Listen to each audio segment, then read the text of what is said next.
Salut à tous, j'espère que vous allez bien, c'est Romain et on se retrouve aujourd'hui pour la première vidéo de 2025. Alors bien sûr, pour commencer, je vous souhaite une très bonne année, santé, bonheur, prospérité, réussite dans tout ce que vous entreprendrez individuellement ou collectivement, des projets, des moments, des souvenirs avec tous ceux qui vous sont chers, que vous aimez. C'est tout ce que je vous souhaite et pour ce qu'on partage, à savoir le PSG et la chaîne YouTube, eh bien d'abord souhaitons de notre équipe le plus de trophées remportés sur le terrain. Il y a un nouveau à aller chercher au mois de juin, à savoir la Coupe du Monde des clubs, en plus de la Ligue des Champions et des trophées nationaux.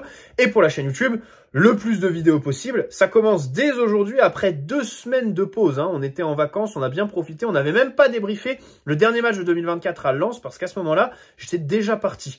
Donc on se retrouve aujourd'hui, bien sûr, pour repartir comme en 40. Le mois de janvier s'annonce absolument aberrant en termes de rythme, avec pas moins de 7 matchs dans 4 compétitions différentes pour notre équipe. C'est inédit cette saison, on n'a jamais eu ce rythme jusque-là. Donc, avec un match tous les 3 jours, plus le mercato, autant vous dire que les vidéos, on va en avoir pour ce début d'année. Même si ça peut s'arrêter aussi très rapidement, si élimination en Ligue des Champions il y a. Bref, donc on se retrouve aujourd'hui pour cette deuxième partie de saison qui va être beaucoup plus chargée que la première. On le sait, en France, la question du calendrier se pose pour la deuxième partie, pas la première. On est sur une Ligue 1 à 34 journées, donc on a 2 journées en moins de septembre à décembre, plus de Coupe de la Ligue par exemple. En Ligue des Champions, la nouvelle formule n'a pas rajouté de matchs. On a joué 6 matchs de Ligue des Champions comme avant, mais les nouveaux sont ajoutés donc fin janvier, début février si tu vas en barrage et que tu t'ajoutes donc 4 nouveaux matchs. Donc bien sûr, c'est maintenant que les choses sérieuses commencent, même si elles peuvent s'arrêter rapidement, puisque suspendues à nos résultats en Ligue des Champions. Là, demain, on joue Monaco à 17h30. Ça ne vous a pas échappé. Trophée des Champions à Doha, au Qatar, au stade 974. Celui qui avait été construit à base de containers pour la Coupe du Monde 2022, qui devait être détruit, enfin pas détruit, mais déconstruit et reconstruit ailleurs dans un pays en voie de développement.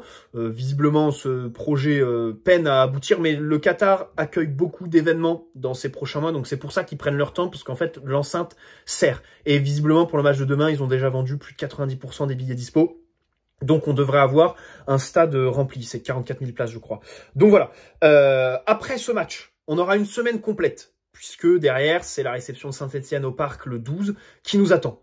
Et après ce match à Saint-Etienne, tenez-vous bien, on aura un match tous les 3 jours, donc des semaines à 3 matchs, tout le temps, jusqu'à la première semaine de mars, si on se qualifie en barrage de la Ligue des Champions et en quart de finale de la Coupe de France, et si on se qualifie ensuite en 8e de finale de Ligue des Champions et en demi de Coupe de France, pas avant la mi-avril. Pas avant la mi-avril pour avoir une semaine complète d'entraînement. C'est un rythme absolument délirant. Quand je parle de mi-avril, il y aura aussi la trêve internationale à la mi-mars, mais qui n'est pas synonyme de repos pour les joueurs, bien évidemment, surtout ceux qui jouent hors Europe. Bref, donc voilà, il y a des si, les qualifications en Ligue des Champions, bien évidemment, mais le calendrier peut être absolument fou. Si on se qualifie, ne serait-ce qu'en 8e de barrage ou même 8e de finale en Ligue des Champions, on a un calendrier de fou malade. Et là déjà, le mois de janvier est extrêmement rempli. C'est très différent de l'année dernière, rappelez-vous, où à ce moment de la saison, bon, on avait à chaque fois une semaine complète pour préparer les matchs, faire des ajustements et tout ça. Et au final, ça s'était un peu accéléré après les matchs contre la Real Sociedad. En plus de ça, le club ne s'est pas aidé avec ce trophée des champions, donc, qui était initialement prévu en Chine cet été et qui au final a été récupéré par le Qatar, qui a payé pour ça. Donc bien sûr, ça fait rentrer de l'argent dans les caisses de la Ligue des 2 clubs, puisque Monaco se plaignait. Je crois que eux, ils voulaient la Côte d'Ivoire. Si je dis pas de bêtises, parce qu'ils ont des Ivoiriens dans leur effectif. Ça aurait permis, eux, tu vois, d'aller développer là-bas. Mais bon, voilà, le Qatar donne des millions et tout ça. Et puis nous, comme on a beaucoup de contrats sponsors avec le pays machin, ça nous permet de remplir nos obligations contractuelles, faire des tournées publicité pour les joueurs. Alors bien sûr, c'est éreintant de te retrouver comme ça au Qatar juste après les fêtes. Mais de l'autre côté, le groupe s'évade de Paris et ça grisaille, va au soleil, bon, va aussi se retrouver tous ensemble dans un cocon là pendant 72 heures, voire 4 jours à se côtoyer pour la cohésion, voilà, ça peut que être bien. Évidemment, il faut gagner demain soir pour que tout ça, on capitalise dessus. Mais voilà, je préfère voir le verre à moitié plein. Surtout que il y avait certains organismes qui commençaient à vraiment accuser le coup sur la fin de saison, enfin sur la fin d'année 2024. Et au-delà des organismes, voilà, un groupe qui, pour certains joueurs dans leur relation avec l'entraîneur, Ousmane Dembélé typiquement, commençait un peu à s'user. Donc là, on espère un petit renouveau. Ça fait 5 minutes qu'on a commencé la vidéo, on n'a toujours pas parlé de Mercato. Pourquoi? Parce que c'est très calme, malgré le fait qu'il ait ouvert ses portes depuis donc mercredi 1er janvier, et qu'il se terminera le 3 février. Ça, il faut le noter. Le Mercato se termine pas le 31 janvier, mais le 3 février cette année, avec la possibilité d'ajouter donc 3 joueurs à la liste UEFA, 3 recrues, pour les barrages. Pas pour les matchs contre City et Stuttgart, hein, ça c'est important de le rappeler.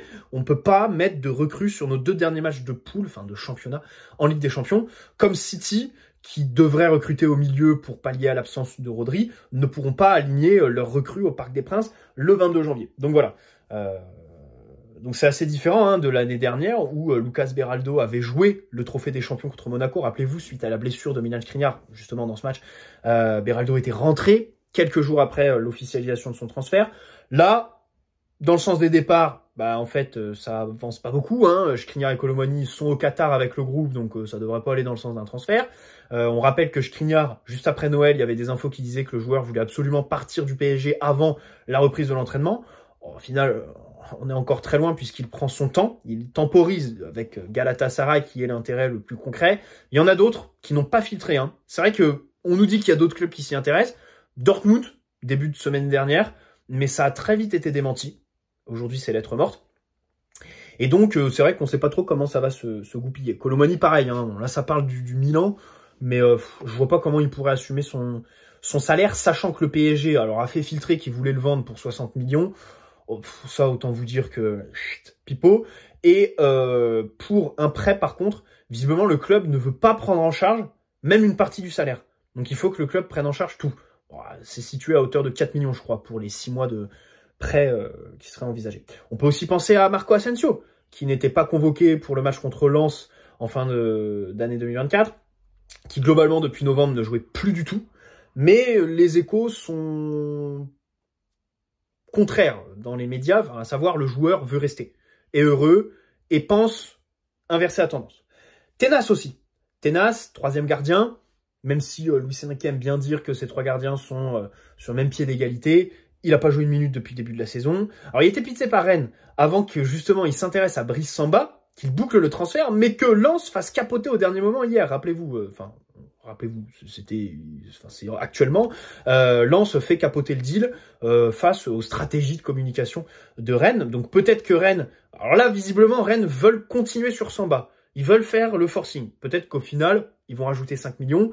Lens gagnera du coup des sous et acceptera au final.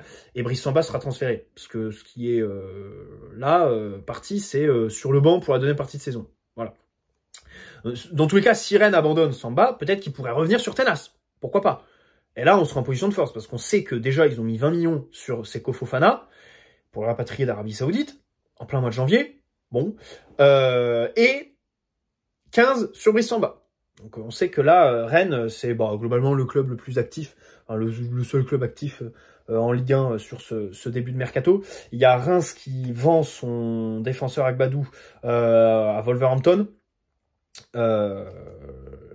Sinon, les autres clubs, obligation de vendre. Hein. Il y a Lyon qui fait un espèce de montage sur Cacré. Et puis Lens qui est bien sûr obligé de faire rentrer de l'oseille. Moscardo aussi, hein, ça va être un dossier à suivre parce que à Reims, il a eu assez peu de temps de jeu. Alors certes, il a été titulaire sur le week-end de Coupe de France fin 2024. Il a même marqué, d'ailleurs, beau but. Mais on peut casser le prêt gratuitement. On a plein de clubs qui veulent le récupérer pour la deuxième partie de saison, visiblement, selon les médias. Ça peut se discuter. Il y a un autre truc qui peut se discuter. C'est la Copa América U20 qui va se dérouler du 23 février au 16 janvier. Du 23 janvier au 16 février. Il est convoqué, avec le Brésil donc. Ça peut se discuter, ça aussi, hein, pour qu'il aille prendre du temps de jeu dans une compétition. D'ailleurs, l'entraîneur de Reims, Lucas Elsner, s'était montré plutôt ouvert fin décembre, en disant voilà, on va discuter avec le club qui le possède, mais c'est vrai que au mois de janvier, on aura un enchaînement de matchs, on sera déjà sous tension au niveau de l'effectif. Bref, bien sûr, quand on voit notre calendrier, on sait que le fait qu'on soit actif ou non sur ce mercato dans le sens des arrivées est conditionné à nos résultats en Ligue des Champions. Si tu te fais éliminer le 29 janvier, bien sûr que tu vas pas recruter pour faire une seconde partie Ligue 1 Coupe de France. Voilà. Par contre, si tu te qualifies, peut-être que le club sera actif parce qu'il y a de réels besoins. Moi, je pense que le club va recruter. Personnellement, je suis plutôt confiant, plus en fin de mercato, parce qu'en fait, au-delà des besoins immédiats de cette seconde partie de saison, bon, je pense que si tu recrutes un ailier, voilà, il t'aidera au-delà de cette deuxième partie de saison, si tu cibles bien sûr. En fin de mercato, ça peut s'accélérer. Déjà parce que nos arrivées sont conditionnées au départ. Il faut vendre Kolo Muani, enfin faire partir Kolo Muani pour recruter en attaque, ça on le sait. Donc en fin de mercato, peut-être que les clubs s'exciteront un peu plus, sachant qu'on aura la pression pour faire baisser la note à chaque fois. Nos indésirables, on les fait partir le dernier jour du mercato parce que les clubs en face, ils n'ont aucun intérêt à venir au tout début du mercato. Ils viennent à la fin quand le timing se resserre et comme ça, ils maximisent un petit peu sur la prise en charge du salaire ou l'option d'achat, machin. Bref. Et surtout, bon, on sait qu'avec Luis Campos, ça fuite au dernier moment. Pacho, ça fuite 48 heures après, c'est officialisé. Globalement, c'est quelqu'un qui a la culture du secret. D'ailleurs, au sein du club, ça lui est même reproché. Rappelez-vous, l'été dernier, comment il fonctionnait. Il propose des contrats à plein de joueurs. Rappelez-vous, Gartuida, Huijsen aussi, là, le défenseur de la Juventus qu'on pistait. Tu proposes des contrats.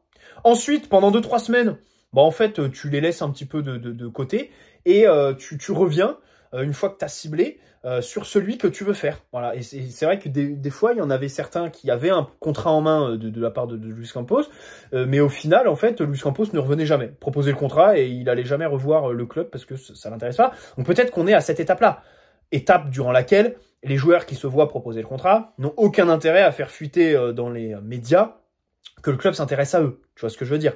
Tu veux signer au PSG, t'as pas intérêt à le faire filtrer puisque Luis Campos ne le veut pas. Et peut-être que ça pourrait faire capoter le deal.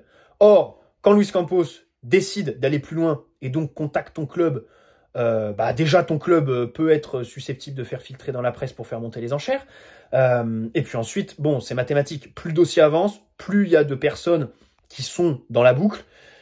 Et toutes ces personnes sont susceptibles de parler. Les avocats pour la rédaction du contrat, les médecins, les trucs de jet, de logistique pour faire voyager le joueur, pour la visite médicale, machin. Voilà, tout ça, bon, on est au moment du mercato où c'est vrai, on a très peu d'informations, mais où ça peut aller vite avec Luis Campos. Donc, je n'exclus pas que on ait voilà, du jour au lendemain une piste quasiment bouclée, comme ça a été le cas à de très nombreuses reprises. Cet été, comme on peut proposer des contrats à des joueurs, on l'apprendra qu'après le mercato, mais au final, ces joueurs, bon, ne reverront jamais Luis Campos. Et si on peut penser que le mercato hivernal est un mercato où tu changes pas grand-chose à ton équipe et où la plupart du temps tu fais des achats compulsifs le 31 janvier qui au final sont des gros boulets que tu te traînes, certes, c'est vrai. Dans la plupart des cas, voilà, tu peux faire n'importe quoi à l'hiver, mais il y a des contre-exemples. Il y a des équipes qui ont très bien négocié leur mercato à la mi-saison, et au final, ça a changé la face de leur équipe. Enfin, Dortmund, la saison dernière, les prêts de Maatsen et Jadon Sancho, ça les fait changer de dimension. Et ils vont en finale de Ligue des Champions, ils nous éliminent en plus. Sancho, Nuno Mendes, bon, je ne fais pas de dessin de ce qui s'est passé. Donc si tu cibles bien, si tu fais des prêts, par exemple, Jadon Sancho à Dortmund, c'est quoi? C'est un prêt d'un mec qui est un peu en échec en Angleterre et qui revient au Bercail. Ça peut faire penser à un Christopher Nkunku, enfin revenir au Bercail. Bon, il n'est pas forcément en échec à Chelsea parce qu'il joue et puis surtout en fait devant lui il y a des joueurs voilà qui sont exceptionnels. Mais voilà, c'est vrai que c'est une piste qui est lancée sur les réseaux sociaux par les supporters. Au sein du club peut-être un peu moins crédible. Mais voilà, ce mercato hivernal, si tu cibles bien, peut t'apporter et changer la face de ton équipe. Je pense surtout offensivement. Parce que défensivement, on va avoir des retours. Bon, au milieu, autant attendre l'été prochain. Mais en attaque, c'est là où tu peux le plus... En fait, faire venir de la qualité et en mettant de la concurrence à tes forces en présence, automatiquement les mettre sous pression et augmenter évidemment leur rendu, leur rendement. Barcola, typiquement, si tu recrutes un ailier gauche, il va peut-être se bouger un peu plus et peut-être que ce sera que bénéfique pour lui. Voilà. Revenons sur le match de demain, bien sûr. Hein, donc ce PSG Monaco qu'on attend, après celui qu'on a vécu de manière passionnante à la mi-décembre à Louis II, victoire 4-2, avec ces histoires d'arbitrage absolument dingues à ce moment-là. Donc pour demain, on a le groupe au complet. Monaco aussi enregistre des retours, hein, leur gardien titulaire, Zakaria, milieu de terrain titulaire, et capitaine aussi. Nous, alors on a Colomoni, Skriniar, Asensio, beaucoup de jeunes aussi qui ont été convoqués, machin. On peut tout imaginer, mais comme on aura une semaine de repos après ce match, je pense que la grosse équipe sera là. Il faut remporter ce trophée, et puis Monaco n'est pas n'importe quel adversaire. Je pense que demain, on aura la grosse équipe. Au poste de gardien, Donnarumma peut jouer. Il est remis de sa balafre absolument folle. Alors Singo, qui avait été l'auteur de ce crime atroce, est suspendu demain pour accumulation de cartons jaunes, d'ailleurs, pour le jaune qu'il avait justement pris juste avant de mettre la savate à Donnarumma, qui aurait mérité un second jaune à ce moment-là, mais ça, c'est autre chose. Donc il n'est pas là demain.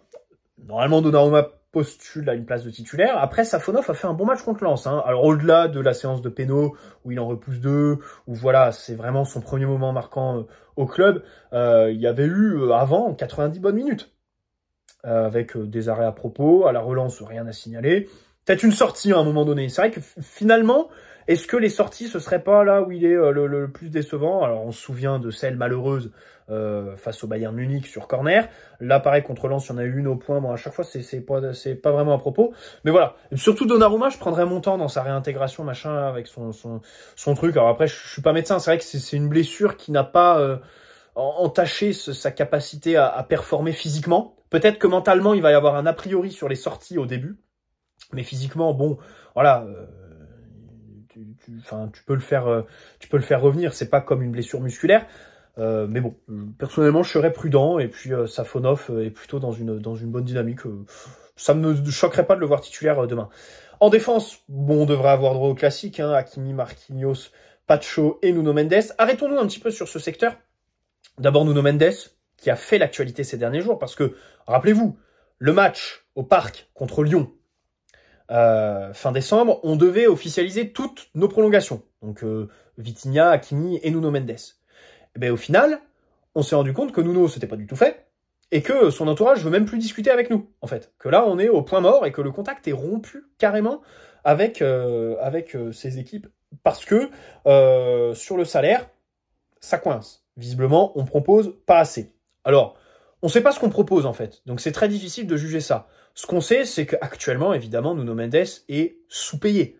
C'est un des plus petits salaires de l'effectif, alors que ça reste un titulaire quand même. On sait aussi que dans les négociations de prolongation, il y a le fait que Luis Campos inclut, tu sais, les trucs de rémunération en fonction du nombre de matchs joués. Et ça, on sait que ça peut coincer par moment. Hein. Donnarumma, par exemple. Alors, on nous dit que le club remet en cause, veut prendre son temps, machin chouette. Mais de l'autre côté, on a eu des papiers en fin d'année 2024 qui disaient, il n'y a pas que ça. Il y a aussi Donnarumma, qui aujourd'hui gagne 10 millions. Luis Campos veut indexer une partie de ces 10 millions sur le nombre de matchs joués, et au final, ça lui ferait baisser son salaire. Et donc la part du salaire qui est fixée en fonction du match joué représenterait jusqu'à 1/3 de la rémunération. Donc, bon, je pense qu'il y a ça aussi. Hein. Je crois que le truc de clause de Luis Campos, ça plaît pas trop aux joueurs. Et ça rend les négociations assez difficiles. Hein. Bon, on se souvient de la prolongation de Marquinhos qui a été assez long. Globalement, les prolongues, c'est toujours très long. C'est toujours très long à boucler. Donc avec Nuno Mendes, c'est le cas. Bon, je pense que voilà, il n'y a pas urgence. Enfin, il y aura urgence cet été. Mais pour moi, c'est pas mort. C'est pas mort du tout. Alors, il y a certains trucs sur lesquels on peut discuter. Par exemple, l'histoire qu'il est bridé défensivement. Il y a eu une info comme quoi, oui, il était content quand il allait en sélection parce que, bah voilà, là-bas, il était libéré. Alors oui, là-bas, c'est vrai que relation avec Léao, il jouait haut, mais il y a aussi des moments où il est utilisé troisième central, même avec le Portugal. Et à un moment donné, cette histoire de brider, sur les 2 derniers mois, ça tient plus. D'accord? Luis Enrique a fait évoluer sa pensée. Ça fait 2 mois que Nuno joue très haut. Et le problème, c'est que, il n'a pas le rendement offensif attendu, déjà. Et ensuite, quand il joue haut, il est incapable de le faire plus d'une mi-temps. Et je suis gentil, hein, parce qu'il y a des matchs, c'est une demi-heure. Et au bout d'une demi-heure, il s'éteint. Et t'es obligé de le rebasculer et en deuxième mi-temps, le faire sortir parce qu'il est fatigué, en fait. Parce que physiquement, c'est pas Achraf Hakimi. Et on va pas le comparer à la référence dans ce domaine de volume de course. Mais quand on sait déjà son passif en matière de blessure, on peut comprendre le fait que le club soit un peu plus prudent. Et on sait aussi que son train de vie, bien sûr, à Paris, bon, a peut-être un impact sur son passif de blessure, justement. Hein, parce que on sait qu'il aime sortir. Mais ça, c'est de notoriété publique. Hein. Et d'ailleurs, quand on entend parler de Manchester United, on se dit que, ah, d'accord, la nuit à 15 h et le nord de l'Angleterre, je pense que ça va vraiment le changer de Paris, quoi, au niveau de la vie de tous les jours. Hein. Surtout Manchester United, qui aujourd'hui joue le maintien. Hein. C'est carrément Amorim qui a parlé de maintien après la défaite contre Newcastle, là, cette semaine. Ils sont 14e. Financièrement, ça va pas. Ils sont incapables de bouger cet hiver. Donc, quand j'ai lu qu'ils avaient fait une offre, alors on sait pas quelle offre, aux joueurs ou au club, on sait pas trop, mais je vois pas quelle offre ils peuvent faire, quoi. Parce que c'est vrai que là-dessus, s'il finit à Manchester United, je comprendrais pas grand-chose. Hein.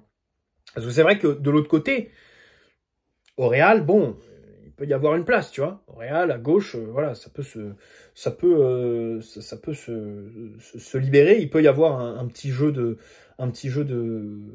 domino. Mais bon, c'est vrai que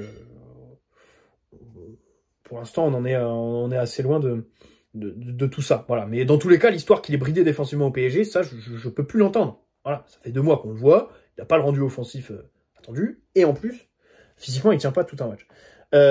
Sur ce dossier, Nuno Mendes, notons quand même au niveau des infos, Out of Side, là, un podcast anglais qui balance tout le temps des saucisses. Là, pour le coup, ils ont été les premiers à en parler. Que l'entourage était fâché et que Manchester United était intéressé. Et au final, après, la presse française a confirmé. Donc au début, j'étais assez sceptique. Et au final, faut le dire, hein, pour une fois qu'Out of Sight a été plutôt fiable, avec une exclue. Souvent, ce podcast relaie la position des agents. Donc, là, typiquement, c'est ce qui s'est passé avec Nuno Mendes. Pour les autres, donc de cette ligne défensive, revenons au terrain. Marquinhos et Pacho, on espère les revoir plus frais que fin 2024, hein, parce que les deux commençaient vraiment à accuser le coup. Même contre Lens, hein, les deux n'avaient pas été très très bons. Marquinhos dans la gestion des contres, Pacho une relance un peu approximative et puis même parfois un peu baladée. Donc voilà. On va aussi pouvoir faire tourner plus facilement avec les retours de Lucas Hernandez, Kimpembe aussi qui est dans le groupe à Doha. Normalement, voilà, ça devrait faire du bien. Et pourquoi pas le recrutement aussi d'un défenseur central droit. On sait que c'est une priorité du club pour suppléer Marquinhos. Voilà. Et Hakimi aussi, hein. Hakimi contre Lens avait fait un match. Alors, certes, son but injustement refusé l'a un peu sorti du match, je pense, mentalement. Il était aussi bien pris par Medina sur ce côté droit, côté gauche du coup lensois. Mais au final, voilà, il avait fait un match un peu moins impressionnant que ces derniers contre Monaco, voilà, qui avait été énorme. À Salzbourg aussi, rappelez-vous. Donc voilà, on espère retrouver un secteur défensif assez frais, parce que si c'est la zone où on a le plus de certitude au moment de faire une composition, c'est aussi celle du coup où les joueurs enchaînent le plus et accumulent le plus de fatigue. Au milieu, on a une balance bien sûr entre Fabian Ruiz et João Neves, je pense. Alors dans l'équipe, c'est Warren qui sort. Bon, pour moi, bon, déjà Vitinha numéro 6, ça bouge pas. C'est vrai que voilà, il est là, c'est le régulateur. Luis Enrique l'adore, très bien. Ça se joue, voilà. Warren, je pense, va retrouver sa place. Il avait fait un bon match à Monaco au Stade Louis II. Certes, il était sorti du 11 contre Lens. Il était rentré, il avait été assez neutre. Mais les deux autres avaient été pas bons. Hein. Ruiz et João Neves avaient vraiment pas été bons face à... Non, je n'avais pas débriefé, mais c'était un match vraiment pas foufou. Hein. Il y a la qualification, mais par exemple, João Neves, je pense que c'était son pire match au PSG. Très, très discret. Ruiz, plus de ballons touchés, plus de tentatives, mais un déchet technique ahurissant, quoi. Pour un joueur qui est qualifié de surtechniquement soyeux, machin, il avait donné des cartouches aux Lensois assez grossières. Voilà. Donc c'est vrai que les deux, là, c'est un peu... pour demain, je serais curieux de voir qui sera titulaire. Bon, bien sûr, Petite préférence pour João Neves, hein. Vitinha, Warren, Neves, je pars là-dessus pour le match de demain. J'espère que ce sera le cas. Alors devant aussi, il y a une autre question, parce que Désiré Doué en faux neuf, ça avait très bien marché contre Monaco au Stade Louis II. Déjà, il avait marqué, et ensuite, il avait fait de très bons décrochages. Face au pressing monégasque, ça nous avait bien aidé, parce que déjà, techniquement, il est capable de reprendre les saucisses que nos défenseurs envoient quand ils sont sous pression, et ensuite, il emmène avec lui un défenseur, ce qui crée de l'espace pour que Barcola prenne la profondeur, ou un milieu, par exemple, dans l'axe. Donc ça, c'est plutôt à son avantage. Voilà. De l'autre côté, on a Gonzalo Ramos qui était beaucoup sorti du 11. Bah, les 3 derniers matchs de 2024, il n'était pas dans le 11. Alors, à quel point c'était un choix tactique à ce moment? En gros, Luis Enrique qui préfère jouer avec un faux neuf et garder Gonzalo Ramos en sortie de banc parce que c'est vrai qu'il est extraordinaire dans ce registre. Et à quel point, de l'autre côté, c'était de la gestion physique. Parce que Ramos revenait d'une blessure de 3 mois, avec opération et tout ça. Et on l'a tout de suite fait jouer et enchaîner pour qu'il soit prêt à Salzbourg. Donc, titulaire à Salzbourg, marque, machin, mission remplie. Et derrière, chut, rideau, on le voyait plus. Est-ce que c'était pour des raisons physiques aussi? Le faire souffler un peu. Et donc, demain, si Ramos est titulaire, je me dirais, ok, fin 2024, c'était sûrement des raisons physiques parce que quand il est revenu, on l'a vraiment éreinté complet pour ce match contre Salzbourg et derrière, voilà, on le stoppait un petit peu. Ou est-ce que, si demain, Gonzalo Ramos n'est pas titulaire, je me dirais, est-ce que Luis Enrique préfère pas un faux neuf, en fait? Parce qu'en plus, au-delà de Désiré Doué, il y avait aussi eu Dembélé contre Lyon, puis contre Lens. Faux numéro 9. Après le Classico qu'il avait joué contre l'OM.